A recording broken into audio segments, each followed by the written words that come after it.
বাঙালির বিনোদন এখন হাতের মুঠোয়। ক্লিক ডাউনলোড দ্য অ্যাপ নাও। কত লোক চলে গেলেন? হ্যাঁ, এই দাঁড়া, রাস্তাঘাটে আজকাল মিছিল বেরোয়, দেখেছিস? ও তো আজকাল লেগেই আছে। ছোট বাবুকে দেখেছিস ওই দলে? বিশ্বাস করুন, আমি ওসব কিছু জানি না। জানিস না? ছোট বাবুর ঘরে পরশুদিন একটি মেয়েকে দেখছিলাম। মেয়েটি কে রে? মেয়েটি মেয়েটি মানে হয়তো একসঙ্গে কলেজে পড়ে। এই বাড়িতে কতদিন যাওয়া আসা করছে? এইমাত্র সেদিন তো। চুপ রাও বদমাইশ বেঈমান। কি হয়েছে? যা এখান থেকে। হয়নি কিছু? ফিরতে এত দেরি হলো যে? গেছিলাম এক বন্ধুর বাড়িতে এই বইগুলো আনতে। তা সেখানে গিয়ে একটা সিরিয়াস অ্যাক্সিডেন্ট, মানে তোমাকে হাসপাতালে ছুটতে হলো? বাধ্য হয়ে যেতে হলো আর কি। হ্যাঁ, সেবা সমিতির কাজ যখন তখন তো করতেই হবে। বস।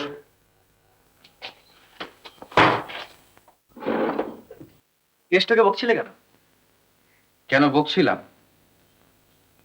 দেখো, মিথ্যে কথা বলা একটা আর্ট, আর তার জন্য সাধনার প্রয়োজন হয়, নইলে ধরা পড়ে যেতে হয়। সেই জন্য মাঝে মাঝে কাঁচা মিথ্যেবাদীদের কথায় মেজাজটা গরম হয়ে যায়। এই সিনেমার টিকিটটা কি হবে? ফেলে দে। বুঝেছি। কি বুঝেছিস? এত রেগেছো যে রাগ দেখাতে পর্যন্ত চাও না। আমার জন্য তুমি তোমার সমস্ত জীবন নষ্ট করেছো, আর আজ দুটো সিনেমার টিকিট নষ্ট। তুই যদি সত্যিই বুঝতিস তোর জন্য আমি সারা জীবনটা নষ্ট করেছি, তাহলে যে কথা ভাবতেও পারতিস না যে দুখানা সিনেমার টিকিট নষ্ট হয়েছে বলে আমি তোর উপর রাগ করেছি। কিন্তু কমল, আজ বুঝলাম যে তুই আমার কাছে অনেক কিছু গোপন করতে চাস। এটা আমার রাগ নয় কমল, এটা আমার দুঃখ। আর এই দুঃখ সহ্য করবার মতো শক্তি আমার নেই। দাদা, দেখ কমল, আজ বাইরে যারা তোকে ডাকছে তাদের কাছে তুই একটা সংখ্যা, বিরাট মিছিলে তুই একটা লোক। আজ তোর বুকে যদি গুলি লাগে মিছিল তোকে মারিয়ে দিয়ে চলে যাবে, থামবে না। কিন্তু আমার সবকিছু থেমে যাবে। কমল, এই কমল, আসতে পারি? আরে আসুন আসুন আসুন আসুন। খুব ব্যস্ত বুঝি? না না, ব্যস্ত আর কি, বসুন। একটু বিপদে পড়েছি। বিপদ? লোভে পড়ে 5 বেট করে ফেলেছি। বেট করেছেন? কিসের উপর? আপনার ওপর। আমার উপর? কাল মাঝরাতে কে গাইছিলেন বলুন তো? আপনি না আপনার দাদা। ও মাই গড! অত হাসছিস কেন রে?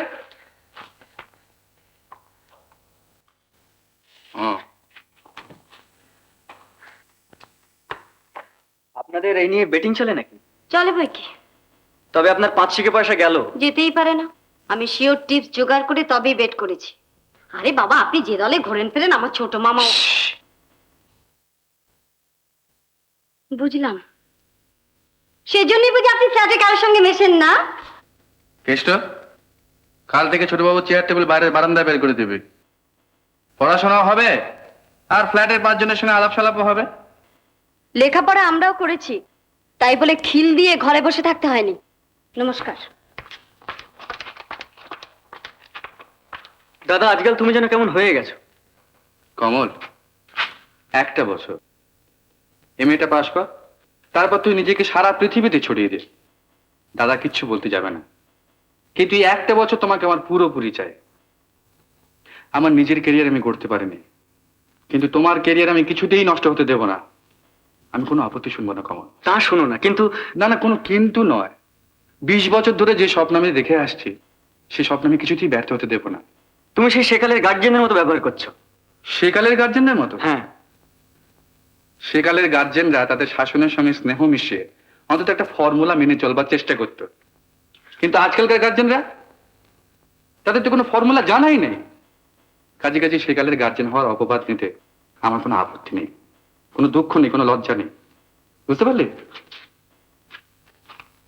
বিনা, সেদিন হেমাঙ্গিনীর ঘর থেকে যাকে তুমি পালাতে দেখেছিলে সে প্রশান্ত বাবু নয়, কিন্তু তোমারই একজন চেনা লোক, তাই না? সে হচ্ছে সহদেব দত্ত, তাই না? What? তাকে দেখেছিলে সেদিন? সহদেব দত্ত কি? Sahadev দত্তকে? I have finished with the witness, my lord. বিনাকে জেরা করবার আর আমার কিছু নেই। সরকার পক্ষ,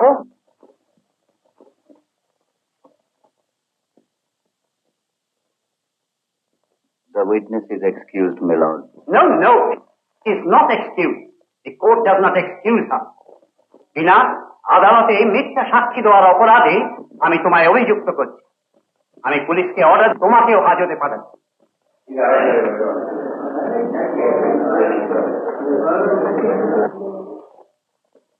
ওয়ার্ড, my lord. মহামান্য আদালত, ডিফেন্স অ্যানাটমির জ্ঞান ছিল যথেষ্ট। সে লেফট হ্যান্ডেড ম্যান। চিঠি লেখা থেকে আরম্ভ করে মেয়েদের গলা কাটা পর্যন্ত সে বাঁ হাতে করে। সেরকম ব্যক্তি সহদেব নয়। তার উপরে বিনা রায় এবং সহদেব মিথ্যা সাক্ষী দিলেও আসামি বিয়ন্ড অল রিজনেবল ডাউট নিরপরাধ বলে প্রমাণিত হয়নি। তাছাড়া 50,000 টাকার লাইফ পলিসি নিয়েছিল হেমাঙ্গী। 50,000 টাকা লাইফ পলিসির বাৎসরিক প্রিমিয়াম যত টাকা হয় তত টাকা দেবার সামর্থ্য হেমাঙ্গিনীর ছিল না। তা সত্ত্বেও আসামি সমস্ত অনুসন্ধান করে হেমাঙ্গিনীর নামে কোনো আপত্তিজনক নোট হেড অফিসে পাঠাননি। এর থেকে কি প্রমাণিত হয় না মিলর্ড যে হেমাঙ্গিনীর ওপর আসামির যথেষ্ট আসক্তি ছিল, যার জন্য সে ইন্স্যুরেন্স কোম্পানির সঙ্গে জালিয়াতি করেছে এবং সেই হেমাঙ্গিনীর অন্তঃসত্ত্বা হওয়ার জন্য অন্য লোক দায়ী জেনে সে প্রতিশোধ নেবার জন্য তাকে খুন করেনি? মহামান্য আদালত, রায় বাহাদুরের কথার প্রতিধ্বনি করে আমিও বলি যে কে সে লোক যে বাঁ হাতে লেখে বাঁ হাতে ছুরি চালায়? HRS মনোগ্রাম করা সোনার সিগারেট কেসটা কার অ্যানাটমি সার্জারিতে যথেষ্ট জ্ঞান আছে? এই হেমাঙ্গিনীর 50,000 টাকার ইন্স্যুরেন্সের প্রিমিয়াম দিতে রাজি হয়েছিল এবং পরে তার অবস্থার জন্য দায়ী হয়ে প্রতিশোধ নিতে তাকে খুন করেছিল? মেলর, কোন একজন সুদক্ষ পুলিশ অফিসার আমাকে বলেছিলেন যে খুন হয় তার জীবনের ইতিহাসের মধ্যেই খুনের সব তথ্য নিহিত থাকে। আরো বলেছিলেন যে আসামিকে সম্পূর্ণ নিরপরাধ বলে প্রমাণ করবার একমাত্র উপায় হচ্ছে প্রকৃত খুনিকে ধরা। সুতরাং মহামান্য আদালত, আমার পরের সাক্ষী government handwriting expert doctor Bikash Chandra Mukherjee. Let doctor Mukherjee take his stand and be sworn. Doctor Mukherjee, আমি আপনাকে একখানি চিঠির ফটোগ্রাফিক কপি আর আরেকখানি চিঠির অর্ধেকখানি দিয়েছিলাম। সে দুটো চিঠি আপনার কাছে আছে? হ্যাঁ, দুটো চিঠি আছে। আচ্ছা, এই দুটো চিঠি পরীক্ষা করে আপনি কি সিদ্ধান্ত উপনীত হয়েছেন? এই সিদ্ধান্তে উপনীত হয়েছি যে দুটো চিঠি একই লোকের বাঁ হাতে লেখা। তাহলে আপনি নিরপেক্ষ গ্রাফোলজিস্ট বা হাতের লেখাবিদ হিসেবে মহামান্য আদালতের সামনে বলছেন যে এই দুটো চিঠি একই লোকের এবং বাঁ হাতের লেখা। হ্যাঁ, দুটো চিঠি একই লোকের বাঁ হাতে লেখা। কিসের চিঠি? কার লেখা? I have every right to know. The court has every right to know, my lord. প্রথম চিঠিখানি হেমাঙ্গিনীর মৃত্যুর পর তার ঘর থেকে পাওয়া গেছিল, certified by court and police as evidence. I may say as false evidence against the accused. অন্যখানি আমারই দেওয়া একটি চিঠির অর্ধেকখানি আমি মহামান্য আদালতের সামনে পেশ করছি।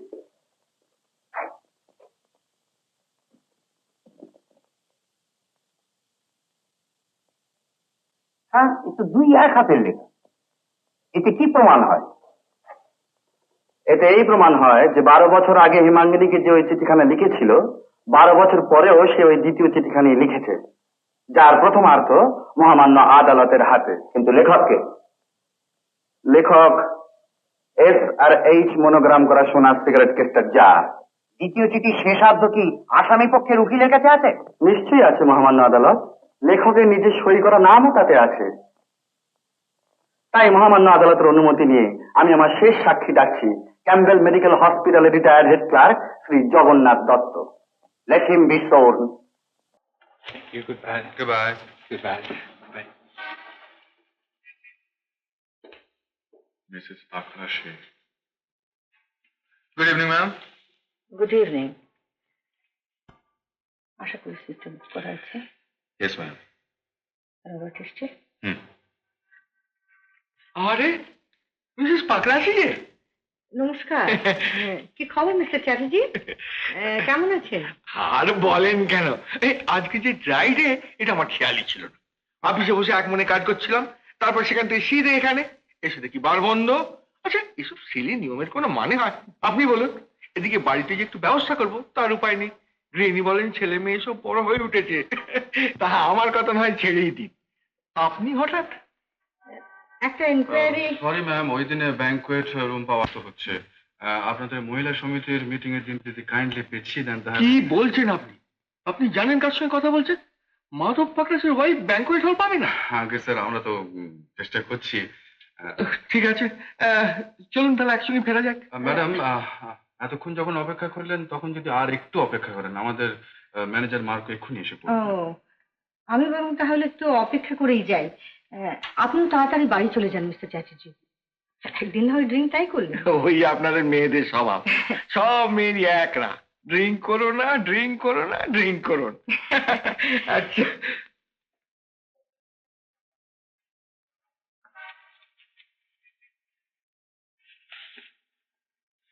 আপনি 1 নম্বর সুইটে চলে যান, রাবারসন ওখানে চলে গিয়েছে।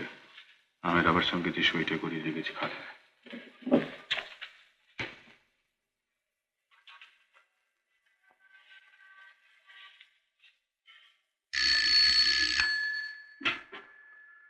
Reception? Yes, sir. Yes, sir. You'll be sent to right now. Thank you, sir. Okay. Shankar. এবার যাও, মার্কো ডাকছে।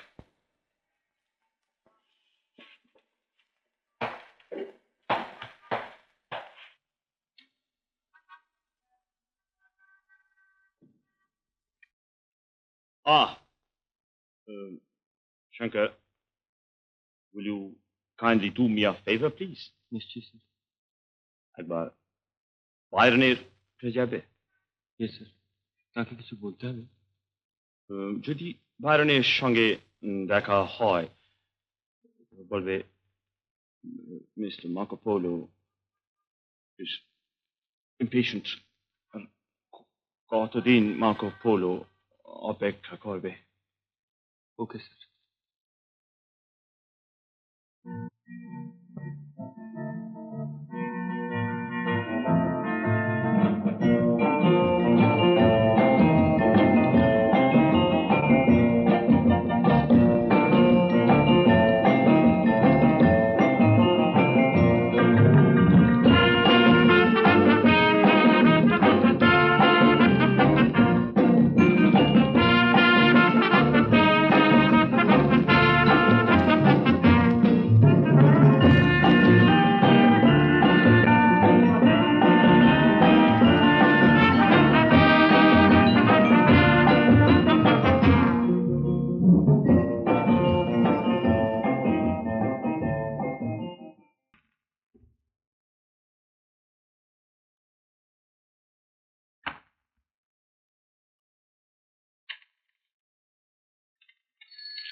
Good morning, reception.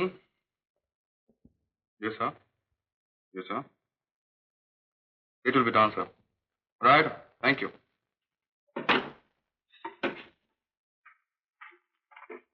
Doctor, Yes. Suite number 1 আর মিস্টার রবার্টসন কমপ্লেন্ট করেছেন। এই লেটার মিস্টার মার্কো পোলোকে দেব?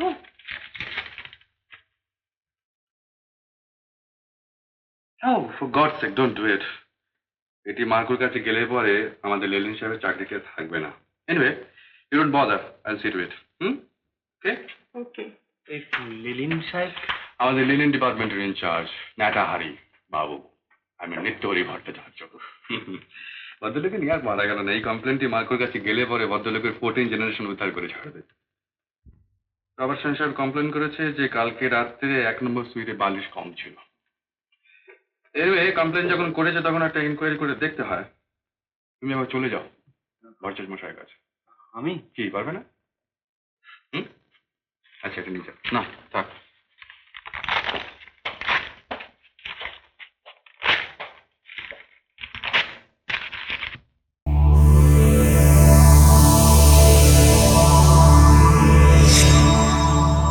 উত্তম কুমারের সেরা সিনেমা দেখতে হলে ডাউনলোড করুন ক্লিক অ্যাপ।